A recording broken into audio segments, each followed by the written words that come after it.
Estamos de volta aqui no Arena SBT. Obrigado, Brasil, pela audiência. E agora, mano, Clebão, Diniz, Guerreiro, roda a vinheta, que é o Na Parede.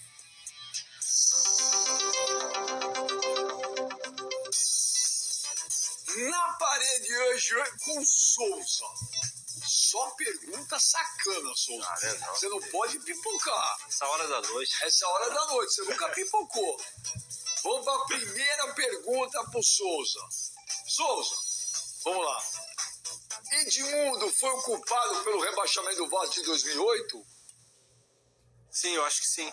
Não é o culpado. O culpado é o elenco todo, mas ele teve uma grande contribuição.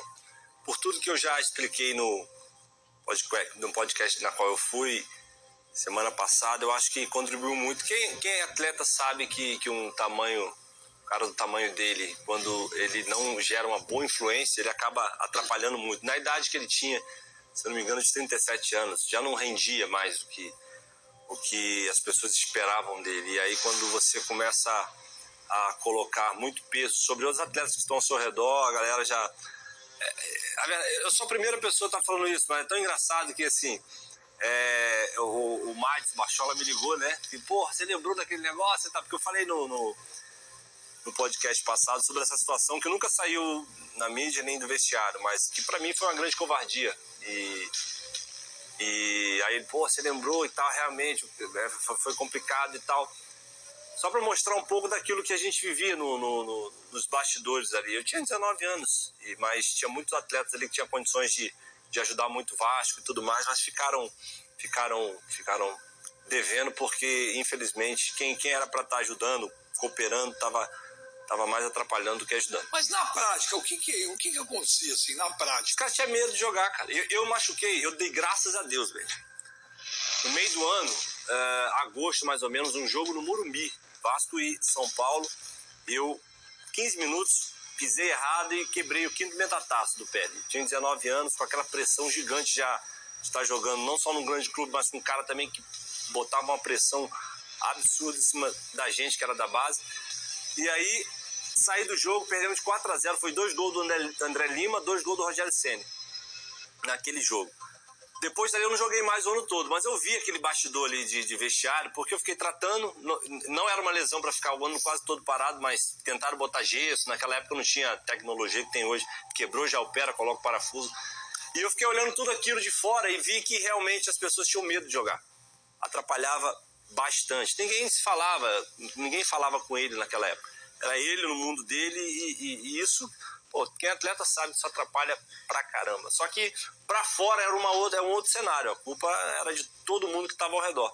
Mas a gente que estava ali dentro sabia que não. Mas você e ele tiveram alguma desavença na época? Como é que eu vou ter desavença com o Edmundo? Eu 19 anos, eu tenho condições de ter desavença com alguém. Eu já mencionei algumas vezes o que aconteceu, que foge muito daquilo que as pessoas falam que é pressão. Pressão, pô, todo mundo dá pressão, não joga, tem que jogar, cara, normal. Agora, quando você fala que você é um merda, que você não vai chegar a lugar nenhum, que por isso você pede... É engraçado que quando ele foi falar uma outra vez, existe aquele ditado que quem bate esquece. Quem fala, acaba falando, mas eu não. E o próprio Jean, Tchotchomeri, que a gente chamava ele, Jean, que jogou no Flamengo também, Moraizinho. Depois do jogo vieram falar comigo, foi contra o Cruzeiro no Mineirão. Depois que ele tinha ido embora, que ele largou a delegação, foi embora, ficou em Minas Gerais e a gente voltou.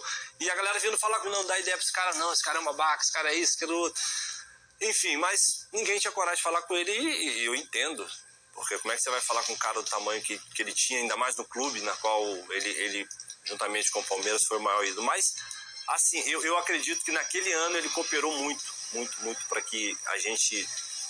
Não foi só o Edmundo, como eu falei, o elenco todo, mas a briga política, o Eurico tinha recém saído, né, da presidência, entrou o Dinamite, então existiam inúmeras confusões que culminou tudo dentro do campo. Eu contei também a situação de início de temporada, que o Romário era o treinador, o Eurico foi e contratou ele, mesmo sem a permissão do Romário. Ele já treinava separado, ficou um tempo treinando separado, porque o Romário não botava ele para treinar, o Romário era treinador e... Eles não se gostam, o Edmundo e o Romário? Não, na época, pelo visto, não. Senão ele já teria integrado o Edmundo assim que tivesse chegado no elenco. Mas hoje em dia eu não sei. Mas na época, pelo visto, não. Então ele acabou saindo não por causa do Edmundo, por causa de uma outra situação que aconteceu. Só que aquela tensão no elenco já começou desde o início da temporada já e terminou com o Vasco caindo pela primeira vez na sua história. O Souza não pipoca não, vou para a próxima aí do Souza na parede. Próxima pergunta pro Souza. Pedrinho e Felipe vão salvar o Vasco? Salvar é uma palavra muito forte, eu não sei se eles vão salvar o Vasco. Eu posso dizer que o Pedrinho tem uma ótima intenção em tirar o Vasco dessa situação. Isso aí eu não posso negar, eu vivi um pouco ali dentro, a realidade do clube e o cara nem dorme, o cara... Vocês viram o Pedrinho da Globo, né, que aparecia lá, e o Pedrinho de hoje em dia, realmente, aquilo ele está consumindo ele. Mas as intenções são melhores, e como eu já falei, ele erra, como todos nós erramos. Sair agora, uma decisão dele junto com a direção, mas zero Foi você que quis sair? Ou... Não, eu nunca iria querer sair, porque eu sempre achei e continuo achando que eu poderia ajudar. Mas eu acho que a minha situação ali era uma situação de você querer também se proteger, porque querendo ou não, Souza voltou. Souza tinha problema com o maior ídolo do clube, que o ídolo do clube falava que não tinha que contratar, que não tem que trazer, que taranã. Para mim, o maior ídolo atual, fora o Dinamite, que já foi, é o Edmundo, né, do Vasco. Então, já tinha um problema. Aí o Souza entra, em alguns jogos não consegue render o que todo mundo esperava, que é normal para mim também, eu não tive sequência de jogos. Então, o que vai acontecer? A torcida vai embora, Souza. Os caras querem se proteger, também estão tomando pancada, então é melhor deixar o Souza. Não foi o Felipe que te dispensou? Felipe? Não sei se foi o Felipe que me dispensou. Eu acho que também, juntamente com a galera da direção. E, portanto, quando o Diniz veio falar comigo pela primeira vez que a gente teve a oportunidade de trocar uma ideia, falou, eu não vou falar pessoalmente, falou, ó, quando eu cheguei, infelizmente, a decisão já estava tomada. Então, desculpe, não, sem problema nenhum. Então, eu acho que o Pedrinho tem uma ótima intenção de ajudar o Vasco, eu creio que vai ajudar, eu torço para que ajude, é vascaíno pra caramba também, e eu acho que errou como todos. E o Felipe é um cara querido dentro do Vasco? Rapaz, complicado essa situação. Eu não tenho nada contra ele, né? Mas se eu disser que ele é um cara querido, eu tô mentindo. E eu sei que isso é um pouco forte falar, mas não é um cara querido por todos. Mas é a forma dele de ser. Sempre foi assim, é um cara que tem uma personalidade forte. Mas de quem foi o zagueiro lá, o Capasso? Capasso. Pô, ele falou na coletiva. Não, sou mal. Aquilo ali realmente não é nem por isso. Sou mal pra caramba a declaração dele, da mesma forma que eu acho que ele tinha algo contra o Capasso, pelo Capasso não ter saído, uma oportunidade que teve de sair, e aí é uma acomodação do atleta também, de que ele poder jogar em clubes que apareceram e não querer jogar, querer ficar vivendo no Rio, ganhando salário. Então rolou esse estresse, só que eu acho que na posição que ele estava ali, de forma nenhuma ele poderia expor o atleta, que é um ativo do clube, né?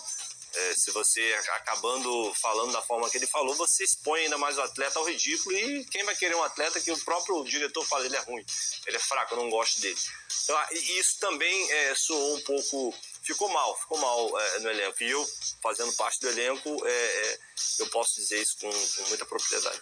Tá vendo, Renatinho? O Souza não pipoca não, vamos pra última na parede pro Souza, ó. Vamos lá, última pergunta pro Souza no Na Parede. Demorei para voltar ao Brasil. Você queria ter voltado antes? Não, de forma nenhuma. É óbvio que quando a gente pensa desportivamente, a gente pode pensar que não, seria legal ter voltado antes, mas de forma nenhuma. Demorei nem um pouco, voltei na hora certa e o jogador tem que pensar no dinheiro em primeiro lugar? Óbvio.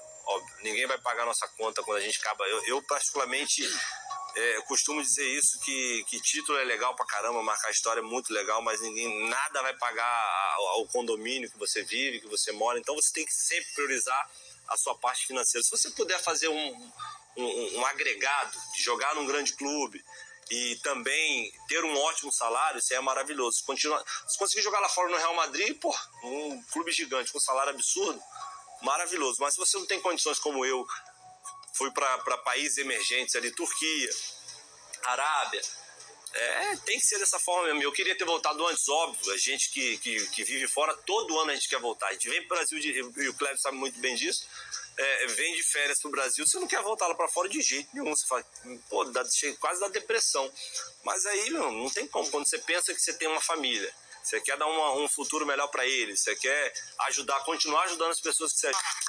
Nós vamos fazer um intervalo, a gente volta rapidinho com mais Arena SBT. O Souza não pipoca não, mano. Eu falei, vai pipocar, quer ver? Errou, hein?